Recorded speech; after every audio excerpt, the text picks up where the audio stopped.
So it's looking like some Orzhov and some Esper.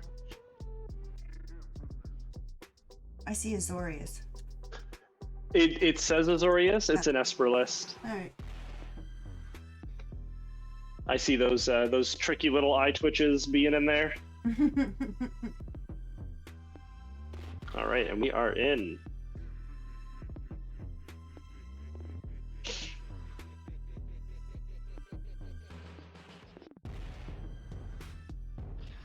I don't know if this is a keepable hand for MD here. I guess it is. Triple black mana is kind of weird. Just hoping we see a white source or a small black creature. I think that'll also be fine. Well, even if you just find 3 more swamps, those will also be online. So we are in round number 3 of 5. Thank you for everyone who has been with us in the chat through this whole time.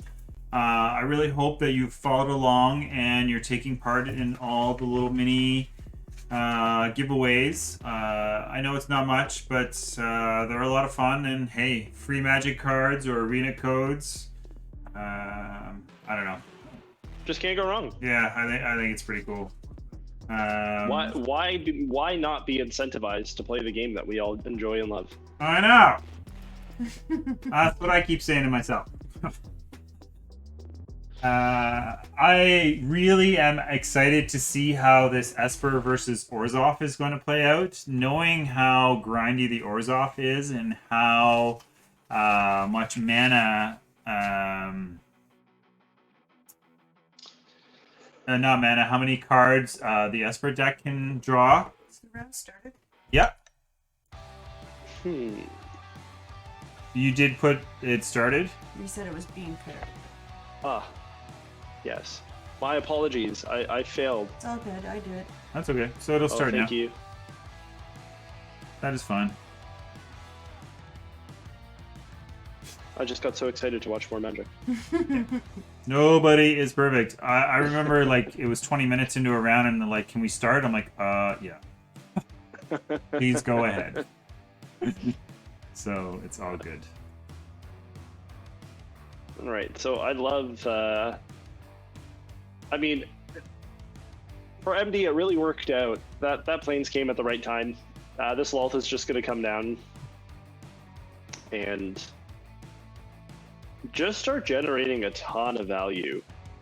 It's funny. I mean, looking at Matthew Davis's list here on the Orzhov Sacrifice, they have 6 basic swamps. They have seen 4 of them. Pretty much all basic lands so far. And just taking a look at this Skullport Merchant is actually going to be pretty relevant. These spiders are just going to block really well. This Merchant can just start popping creatures in response to like a Meathook Massacre or something. And it was a card that we were seeing during the standard format of Adventures in the Forgotten Realm, and I'm glad to see at least a couple copies of it. It's pretty good, pretty strong card.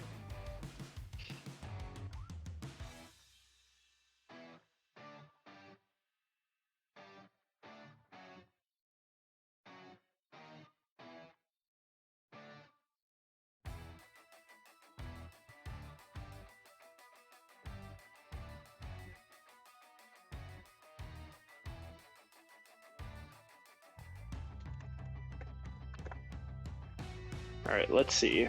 So it looks like Stabamonte.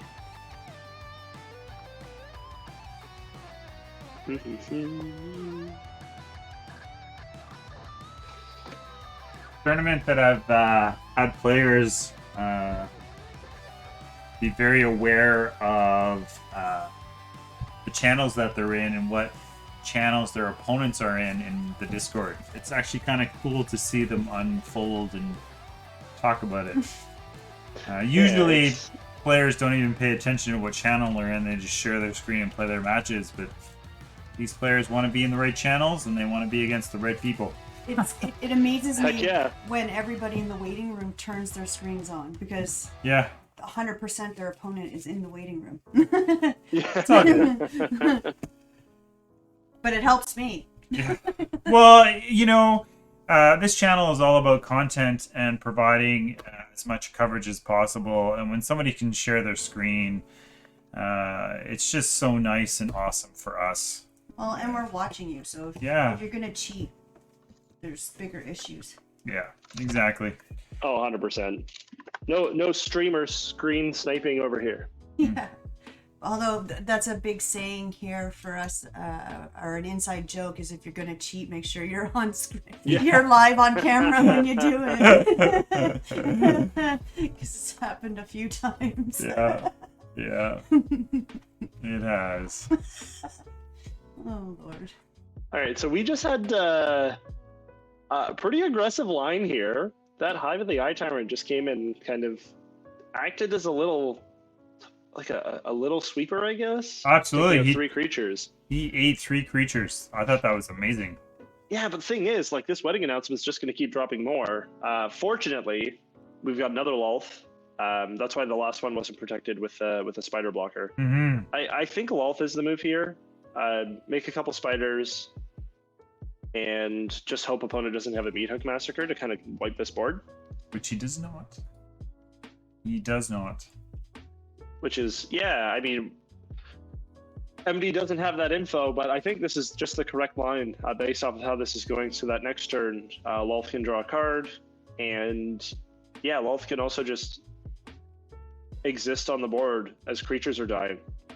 Skullport Merchant will just be more relevant as the game's going on. Mm-hmm. And just having, like, getting to that 7 mana point, hopefully MD doesn't draw like a manland or anything that's coming in tapped. But just being able to double spell with a sword and wedding announcement, essentially draw 2 cards off of the planeswalkers, like, the stabilization's just there. Mm-hmm. You can either draw cards from the Sorin or just build to the board. Exactly, and like Sorin's just going to be well protected. Looking at these lists, like Rite of Oblivion and Vanishing Verse are the premier pieces of removal in these black-white decks. Oh, for sure. Absolutely. But these cards are just refilling your hand. Like, sure, you're trading for a card, and Rite is easily the better card, despite being at sorcery speed. You have so many permanents that you're sacking, and so many ways to interact with your opponent's board. You essentially have 8 exile-based removal spells. You're still kind of netting like an even level of card advantage. But the way that Stabamonte's playing this out, I think it's Steven Abmonte? Abamonte. My bad. Those wedding announcements are just like gas. But here we have that line. Like, we've got Sorin and wedding announcement in hand. Just the way you said it. Are playing out pretty similarly, yeah. Yeah. He was able to draw a card off of Low, which Does Candy Daniels have an entry in this draw already? I will check Sweet and Salty. I said to skip him because he doesn't need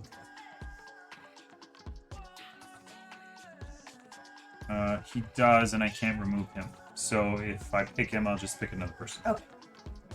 Thank you. Yeah. All right, so the double block there is great. Kaito's still at 3. I like creating a vampire here. Same. Rite of Oblivion's the only way where you're going to lose either of these planeswalkers right now. Mm-hmm. And this Esper deck only has 1 black land down. So unless they're finding more black sources, these removal spells aren't really online. You can cast 1, sure.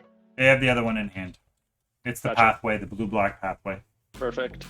So how they choose to play that out, it'll be interesting to see. But if they want to, they do have access to that other black man.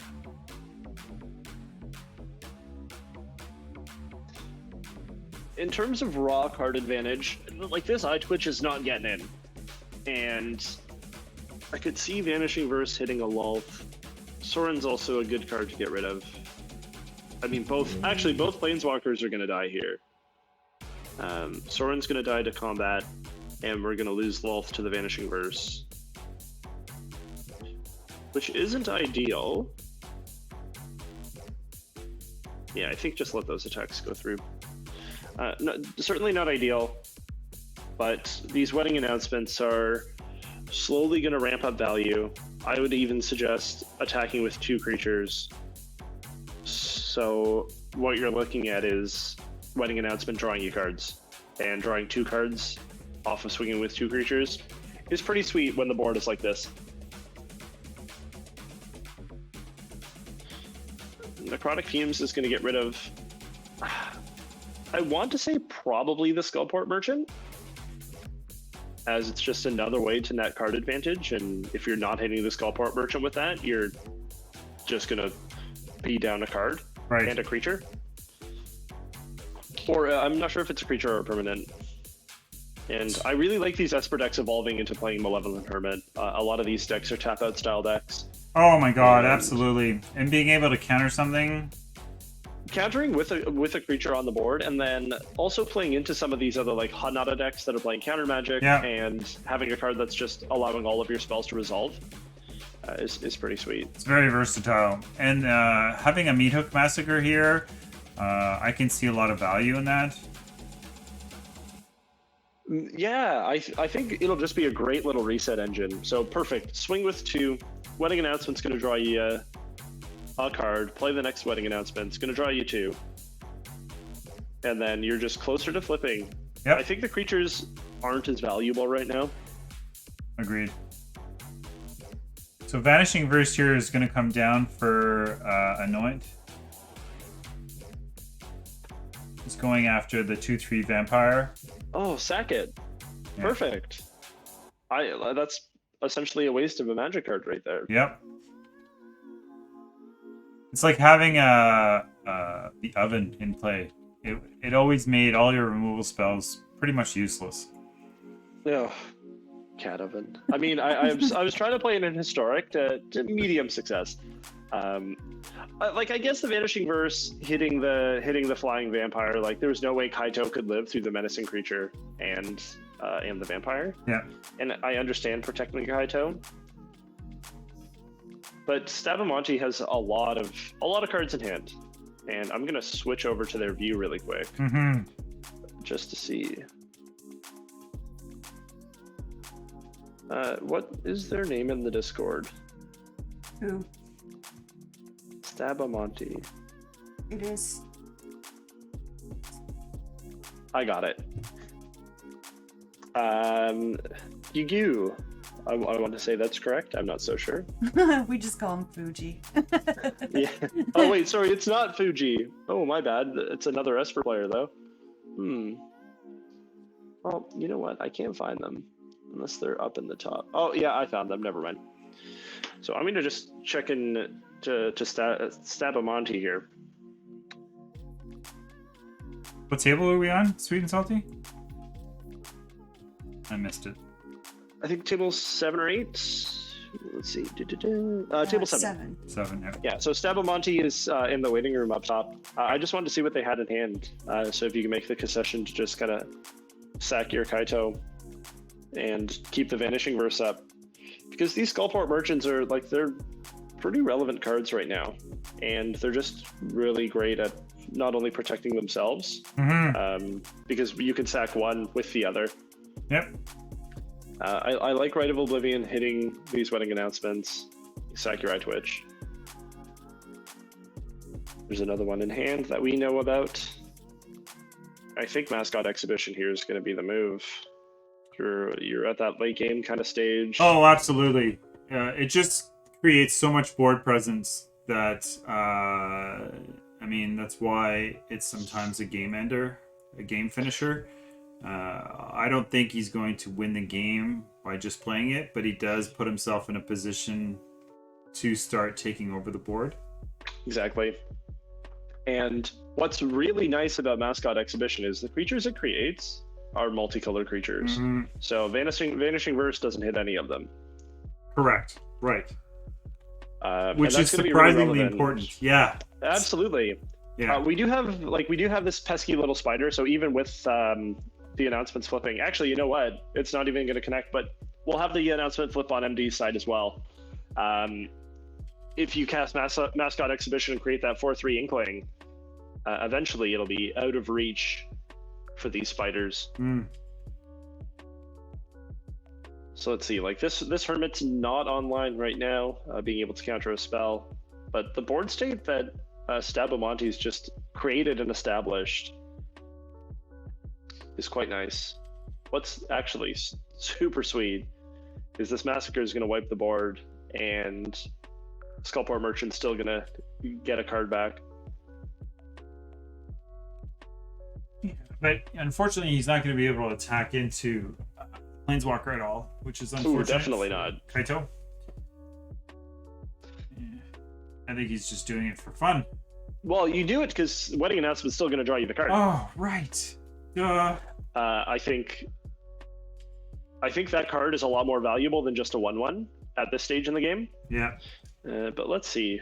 I think it's a little too early for the Mascot Exhibition.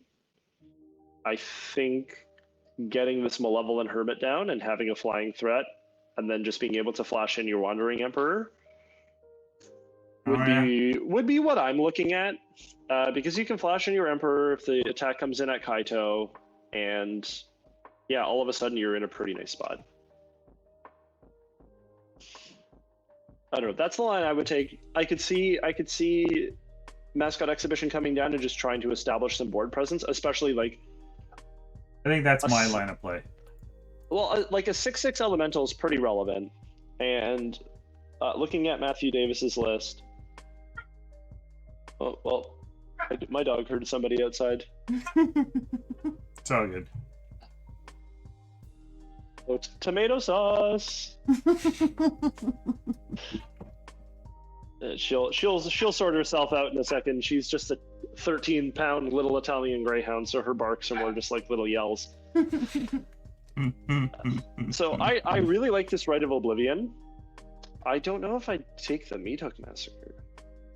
Interesting. Well, interesting. It does prevent like the life gain, which helps establish and stay ahead on board. Like, he doesn't fall behind, considering he's going to be behind on board with all these creatures that he's facing down. So at least he can sort of trade off and stay at a significantly high life total until he can find something. So there is value in getting rid of it, for sure. I think at this stage in the game, with the life point totals still being pretty high, it's less relevant. I do totally see where you're coming from, though, especially once you start chipping in with this 4/3 flyer. Yeah. I mean, unfortunately for Stabamonte, this Lolth has come down and has blocked up the sky. Clog the airwaves. That's it, right? I like having four of these copies of Lolth is super gas. Yep. And these Skullport Merchants, I mean, MD has seen both of them. They run two in the list, and seeing both of them has been very, very helpful right now. So with the Weddings and Kaito, what is he drawing? Like 2 cards? So well, Wedding Announcement's not going to draw anything because they're attacking with 4. Right. I think it's exactly 2 Netsu a card because it's a couple. Right. It's the flavor win. Kaito's going to draw a card, which is great. Mm-hmm. And I'm just trying to think, like, you can first strike on your flyer, which is great because Wandering Emperor comes down, but you're not really trading much on board. So sure, you channel, bounce a spider, Wolf won't get a counter, but Skullport Merchant's just gonna sack. I would at this point in the game, I wouldn't sack my Skullport Merchant. They've proven to be way too valuable. Yeah, and I think that's the correct play. Now, I would flash my Wandering Emperor in and give my 4/3 first strike.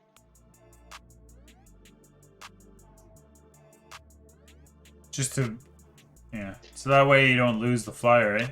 Exactly. This Lolth, well, like this Lolth now is going to be back at 3. So right. Lolth can just make 2 more spiders anyway. So it's kind of a tricky spot. Yeah, it's looking like they're just going to trade creatures here. It's too bad there's no Lear in the list to come down and then just cast that mascot exhibition out of the yard again. You know, it was kind of amazing in the first sort of deck lists that I was seeing in anything that played blue. Lear wasn't a part of it. And what I was noticing yesterday is that Lear was starting to creep back in. I think Lear and Hullbreaker are still some of the most powerful Magic cards in Standard. The ability to play... I mean, I know in Arena, at least in Alchemy, it's been sort of adjusted, both of them but kind of received the nerf. But in Standard, like, there's still... Like, nothing can be countered. Your spells can't be countered. You can play anything from the grave on your turn and your opponent's turn. Like, I don't know. It just seems so invaluable. I don't know. The power level on both of those cards is very, very high. So I love this Amiria's Call. Yeah, I think that's very good too. Like, first MD was able to block the skies, and now they're in a position, and wow, this Meathook Massacre is going to be very good. That can come down for 5, cleanly wipe the board, and still get in for 2. Yep. Yeah, like, outside of drawing this Meathook Massacre here, I would say MD was in a phenomenal spot. Agreed. But, I mean, you can't win them all, right? Like, no. Stabamante found the perfect card for where the board was, and now they've got some. Now MD's got some digging to do. But this mascot exhibition is going to be nice and relevant. In swinging in for 2s, a nice little chip. And at this rate, I think keeping Takenuma in hand is probably the correct move. Let's see. I mean, I don't see a world where a mascot exhibition doesn't get cast. And there we go. So, fortunately, actually for both players in how this game is going, and it's just crazy watching these boards rebuild and rebuild. Yep. That's how they grind their opponent out, right? Yeah, we're just seeing, it's just like a slugfest. Haymaker after haymaker. It's this kind of mid-rangey, grindy to dust kind of magic is right where that's what I'm about. I really like the Abandoned Mare as one of the new lands. It plays right in line with what I was saying about the snow sorcery. I forget the name of it. Oh, Blood on the Snow. Yeah, where you can wipe your own board and then just bring something back later on with that too. Yeah. And just I think we're gonna see people really understanding the value of channel. Well, what it's showing is that the graves are still important. You know, absolutely. I wouldn't be surprised if Blood on the Snow comes back, even if it's a one of. You know, like it's you're not hurting your mana in any way. I don't think. I think there's I mean, you really aren't. It's essentially a basic land with a little bit of downside if you have multiples. So you just have to be careful about how many you're playing. Right. But then you look at it like you have cards like Beside You. They're hitting every man land. Yep. Like that's more of a spell than it is a land. Oh, and for it sure. has the utility of being a land. Yeah. And then if you're like if you're in a pinch and you're just kind of casting, or you just want to like, I don't know, you're sitting at 4 mana and you have a Beside You on board, and you have a Beside You two in hand, and you don't really want to cast one of them. You can always just tap your mana and then just play the other Beside You as a land. I mean, sure, you're kind of down a land, but you're still going to be at 5 mana on turn 5 if that's the situation. You want to play like a Ren and 7 or something. Right. I like the Wanderer here, only because it does exile the attacker, but since it's going to face, he might just let it go through. Looks like he's going to aim for it. Of course, in response, there's the Dispute in MD's hand, so he can draw cards off this. Dispute or Skullport Merchant. Like, these merchants have been so valuable. So right, now the this merchant. Wandering Emperor is just coming down as it's just a one loyalty walker, and it's just going to die. Which is kind of unfortunate. So let's see. I mean, Rite of Oblivion is great. It can get rid of the Sorin. But these board states have just been swinging and swinging. I think you got to get rid of Sorin. Like, if you don't, like, yes, the board state is pretty scary at the moment, but like, if you don't remove Sorin, it's just gonna create more card advantage for MD, which will just put. It doesn't matter what life total you're at one point, you're just gonna be too far behind. I mean, what's the biggest card that MD can draw anyway? It's another Lulth. I think there's one more left in the list. Right.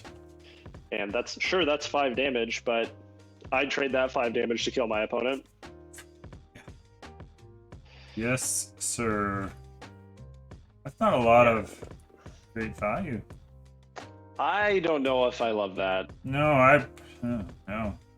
Like, That was 4 a bad mana for a draw one? Yeah. I mean, here's the thing. Hermit can come down. It's not going to do anything. Like, it can sack itself to create a flying blocker, but that's not great.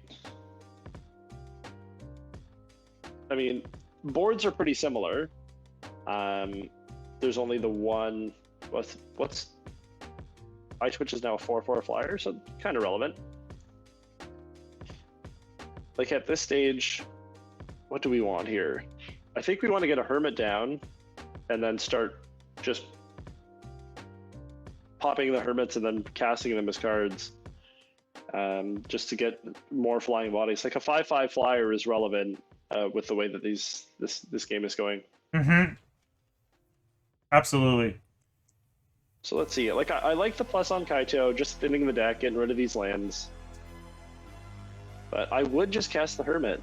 There's no black mana to cast Deadly Dispute, so like, I don't know really what you could be representing by holding up blue-white. Negate? Yeah, I just cast the Hermit. Yeah, right. It's a little different with open deck list. Yeah. Yeah, so it's Dispute. I mean, is there another mascot? There is a second mascot exhibition. Oh, wow. Boy. Oh, boy. Matthew Davis came prepared, let me tell you. Ooh, going for the Necrotic Fumes. Probably getting rid of Kaito. Hey, Filbert. My cat's coming to hang out. He's between my laptop and my monitor right now. Wow, look at the cards he's just drawing, eh? That's just crazy. Yeah, this Merchant's just become so invaluable.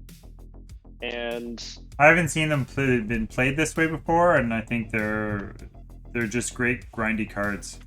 It comes down as a 1/4 body. It creates you a treasure entering the battlefield, so it ramps you. And it just lets you respond to cards like Vanishing Verse and Rite of Oblivion so well. Yeah. And it's also, like, it's a mopey creature. So having your opponent have to deal with it with their premier removal spells just feels bad for them. The longer it sits there, the better it becomes. Oh, absolutely. It's just one of those cards that just grinds and grinds and grinds. Yeah. Grinds your creatures into cards. Absolutely. It turns a common into, a mythic valued card. Absolutely. I love it. So, I don't know if I love getting rid of the Wandering Emperor here as much as I would prefer getting rid of Kaito.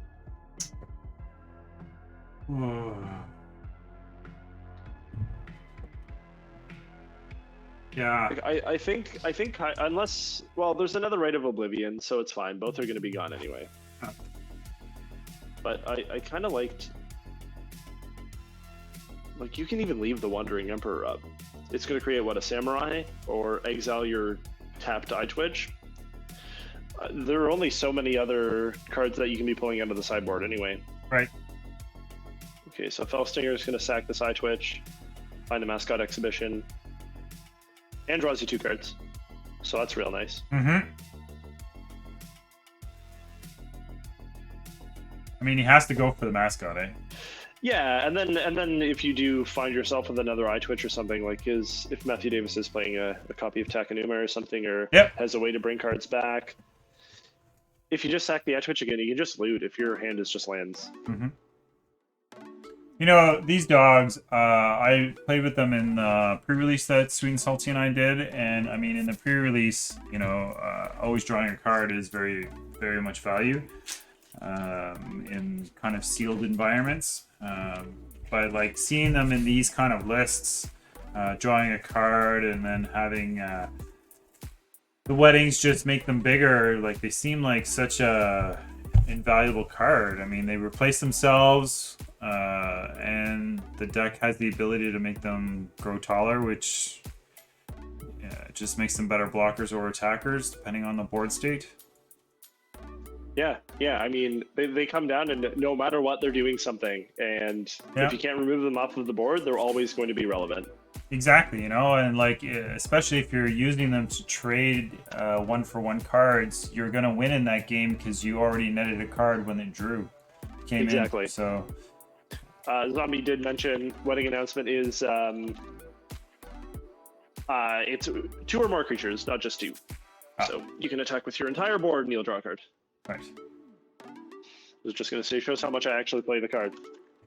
Well, you know, a lot of this is new to both of us, right? I've had very little exposure on Arena, and I mean, we played a pre-release, which allowed me to touch some of the cards and forced me to read them, but we still didn't see everything. Yeah, I mean, I've built the one Rakdos Anvil deck that I've been working on, and that's literally it. I can't even turn Arena on without it updating. How long it's been? Sweet and Salty, I kept Sweet and Salty's Arena account pretty up to date, and then at one point she just decided it wasn't worth it anymore, and I don't think I've even turned it on in probably over a year. Hers anyway, not mine. I like getting rid of the meat hook massacre here. So that's the thing, like at this stage in the game, Meat Hook Massacre is a relevant card, and yeah, like if I would sometimes I want a second Arena account, like my partner has one. She doesn't have anything on it, like not even the welcome kit or anything. But sometimes I do want a second Arena account just so I can play in two tournaments at the same time. Yeah. Isn't that hard? I mean, I've run into situations where I'm playing in 2 tournaments at the same time that sometimes don't line up. So I can be in one round and then the next one will be starting. But lately, every time that's about to be perfect, where it's like half an hour between the rounds, so I can play one and then play the next and then play one and play the next. Somebody goes way too long and then both rounds start at the same time. And then it's like a matter of, okay, which one's more important, or can my opponent let me wait 5 minutes? But it's tricky. It is quite stressful. I don't think I would want to put myself in that spot.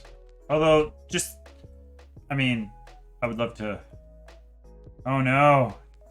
Our player, MD, is having connection issues and he just dropped his... Oh no! Yeah, it's unable to connect. Well, let's hope that they can get back into this one. It's just not a very good situation. Nope. I wish we had the technology to just, bring it back. Well, he is rebooting it, so hopefully he gets back in time.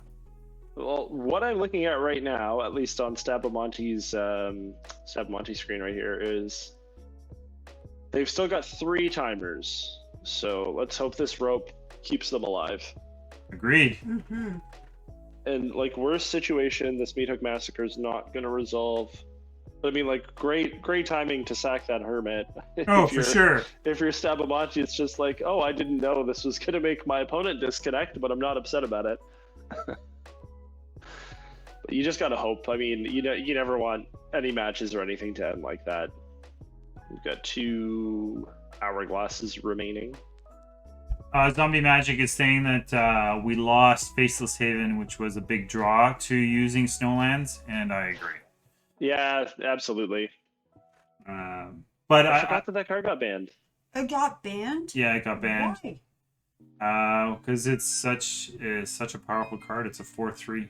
So what? Vigilance. It's like every other land card that can be activated. I don't think so. No, I think the problem with Faceless Haven is that it provides utility to all of these monocolored aggro decks and is a vigilant body. And there are some situations where it's also. Oh my god, he got back in. Sorry, I didn't mean to cut you off. There we go. Pay that 3. Pay the 3. And he's paying it. Right, Woo! Massacre resolves. Oh. The board is wiped. Soren is live. That was cool. Yeah, I was so happy to see that.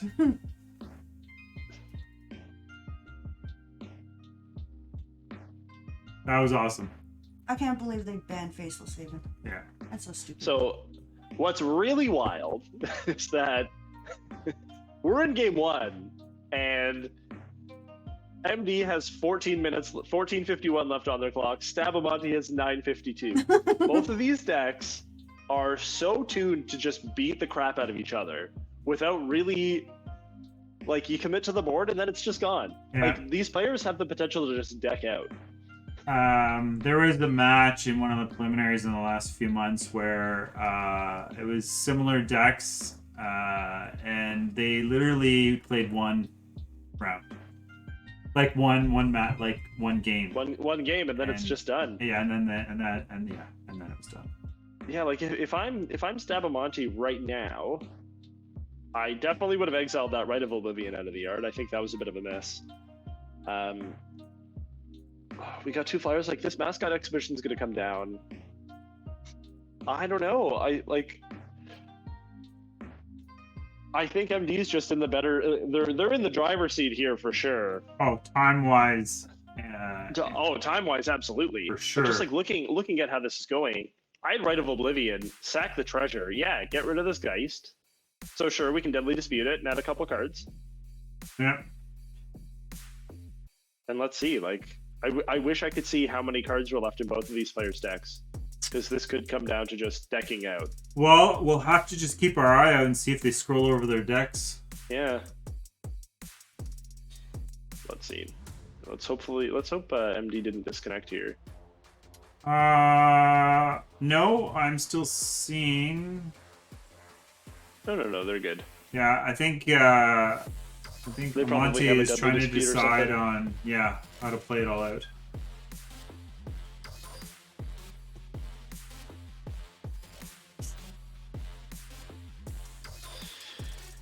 Yeah, I mean, letting your rope go down when you only got 13:40 left on the clock.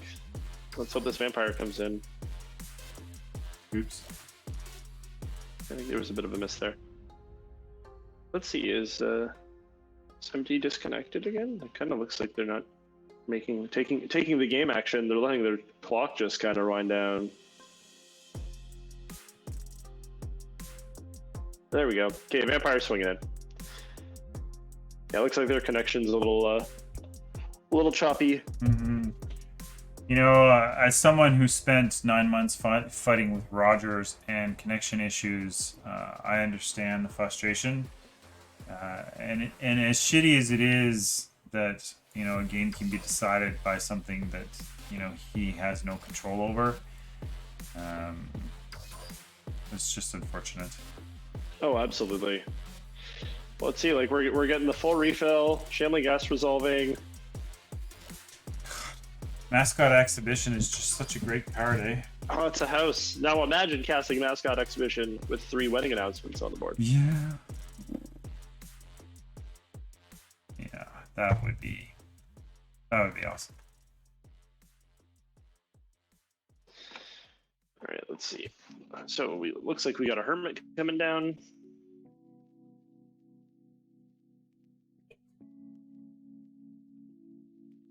Now the crazy part is, then with the information that we have, these clocks, like, it's a little funky, but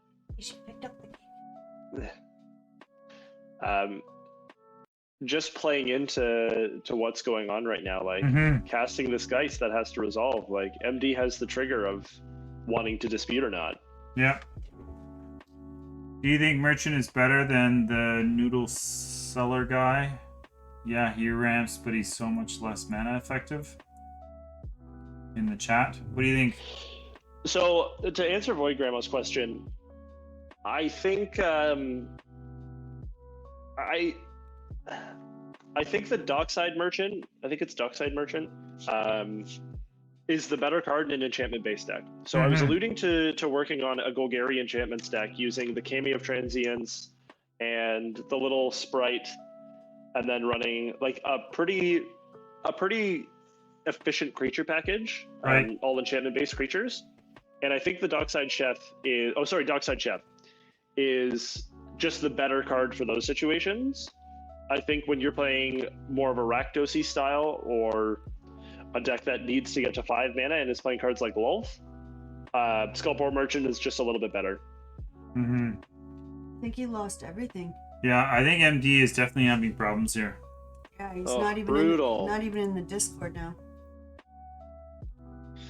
I mean, it could be better for MD to just play without streaming the rest of this match, and we can always watch Stabamonte here for our feature. Oh, absolutely. Yep. I've already switched to my backup coverage scene, which just holds Amonte in play. Hopefully he's able to reconnect. Yeah, let's hope MD gets back in here, especially with how crazy this match has been. Yeah, it'd be so bad to go the whole entire. And then lose it at the end. There once was a ship that put to sea. The name of the ship was the Billy O.T. All right, so Oh, MD's sweet. back. They're playing. We're good. Awesome. Here comes that Lolth. Just an insane. Oh my god, this Wandering Emperor is going to be online. We're going to see a big swing here. Geist can trade for the 4/4. Emperor can come down. Let's see. Exile the Hive. I'm going to make a copy. Are you okay with that, Probably. Oh yeah, absolutely. Thank you. This is the last game, also, by the way. Oh, thank you very much. I love when it works out that way. I've got Filbert here for everybody to see. Gonna hold my little man. He's come to join the coverage. All right, so let's see. Yeah, I really like that Emperor coming down, exiling that Hive of the Eye Tyrant. But it's looking like the board state that MD has been able to develop, even coming back from all of this adversity, will probably get them through. Unless we see another Meathook Massacre off the top, but you never friggin' know. Like, you really never know. Alright, so Wolf is just gonna grow again. Another Ghast. And that is... I don't think that's good enough. I don't think there's a way that... let's see. 2, 5... 10, 15 damage, you can block... No, it's not enough. And at this point, too, I don't think it's worth just grinding out when you've got 7 minutes left on the clock. Absolutely. I'm just going to reply to Void Grandma in the chat as well.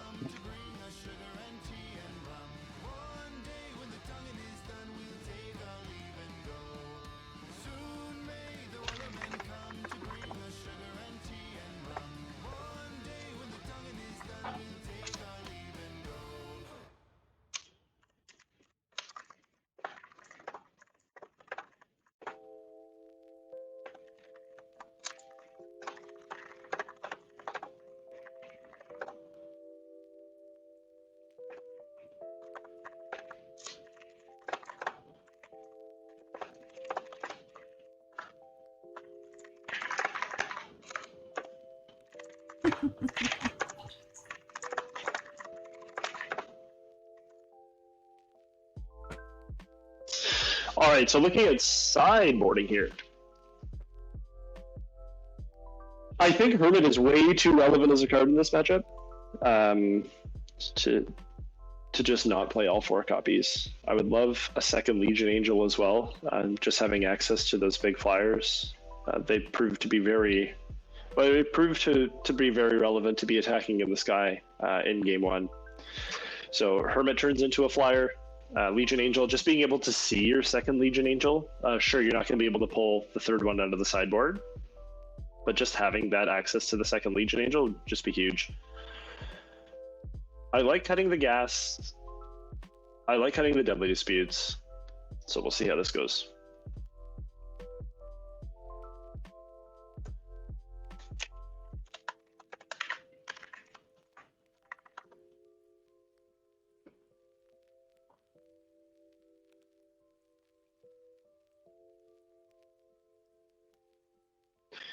And let's see. Glad to see MD be able to hop back in here. No kidding.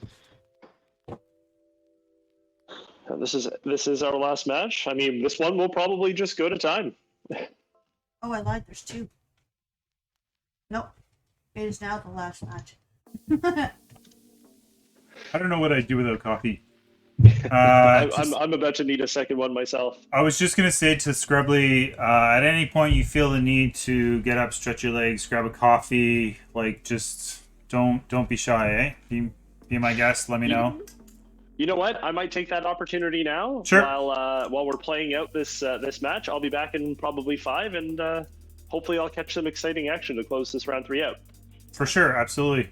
Take your 5 minutes. Perfect.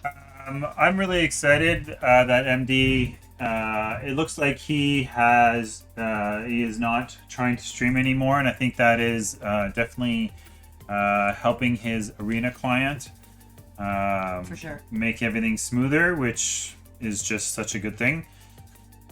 I think time is going to be the biggest problem. MD being up a game and Amonte being down to 6 minutes of arena play. He's going to have to make very fast, quick decisions and hope that he doesn't get punished for what's about to happen. Both players did mulligan pretty aggressively, and both have 2 lands, which is going to kind of dictate how everything plays out. But if either opponent can find a 3rd land, we're going to see, I think that could be the difference. And here's that spirit companion that I was talking about, where it comes down and replaces itself. And how amazing would that have been had it have been the 3rd mana? Environmental sciences and winning that and finding that 3rd land. I think this is where MD is just going to take over.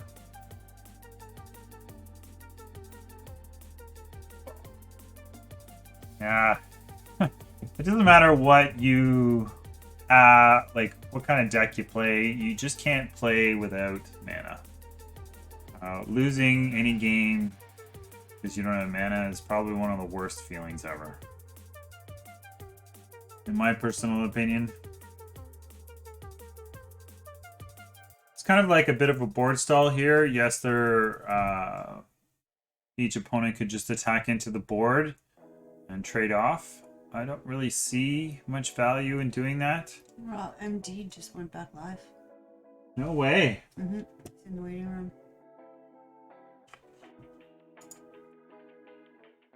Well, I mean, if he's okay with that, I'll wait and see how it all connects, but I'm also okay if he doesn't connect.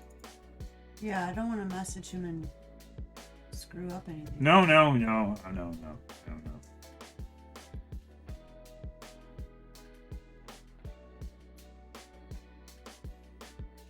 I feel like I should.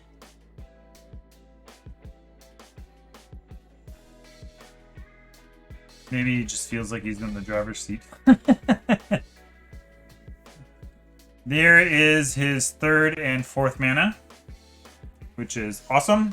There's the blue that he needed.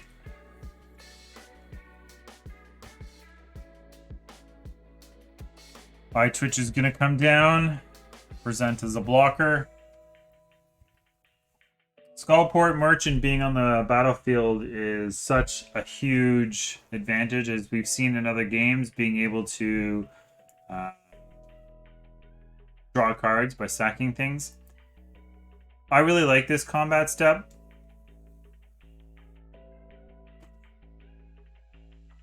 It's going to take 3. He's trying to put as much pressure on him as possible. I mean, I guess you take the pest. Creates blockers. Is it worth playing the Hermit at this point of the game? I'm not really sure. He also has mana for the Wandering Emperor, which he has chosen not to play. So he can foretell Doomstar Scar.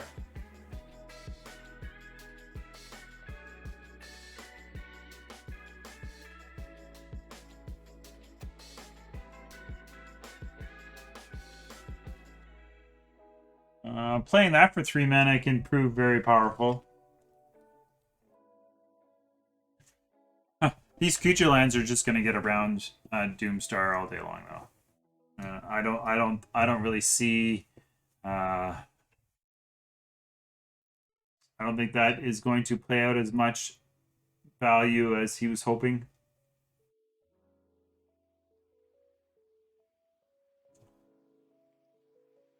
Well, he's up to 5 mana.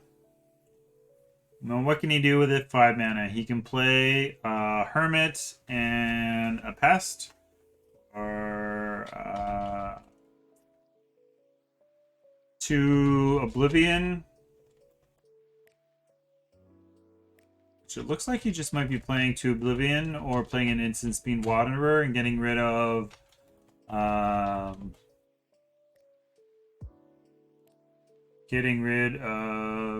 Hive.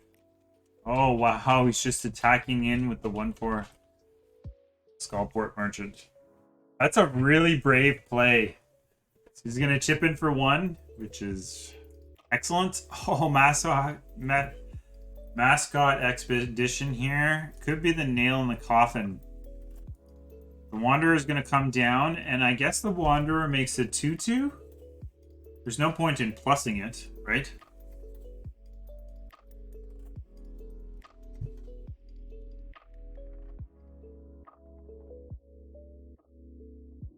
There's no point in plussing it except to give it a higher... No.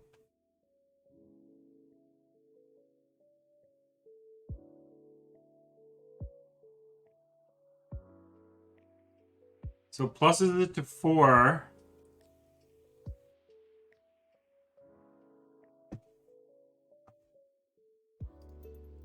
So he wiped the board here, creates a 2/2, and then has right to Oblivion. Or creates a Pest. That turned out pretty well, actually, for him.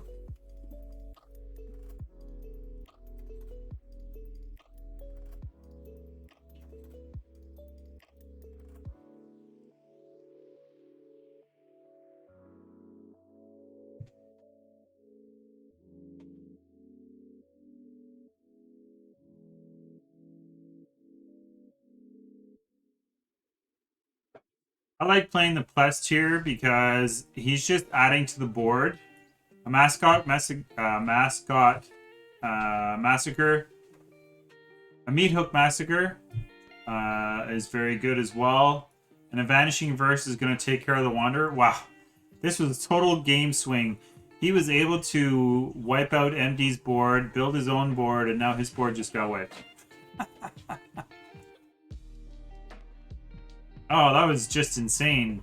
I thought for sure MD had the game in hand, and then before you knew it, his board was empty, and he had a creature and a planeswalker. And now he's attacking for 6. Unless he writes to Oblivion, this is all going to go through.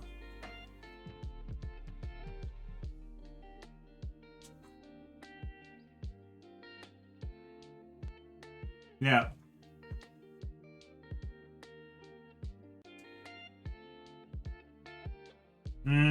Right. My bad.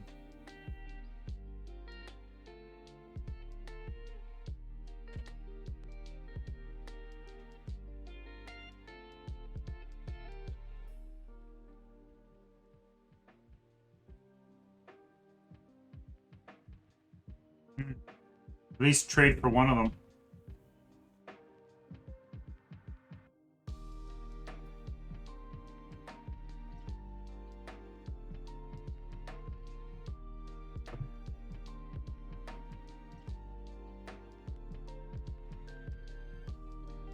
It's unfortunate to see the concession there, but I totally understand it.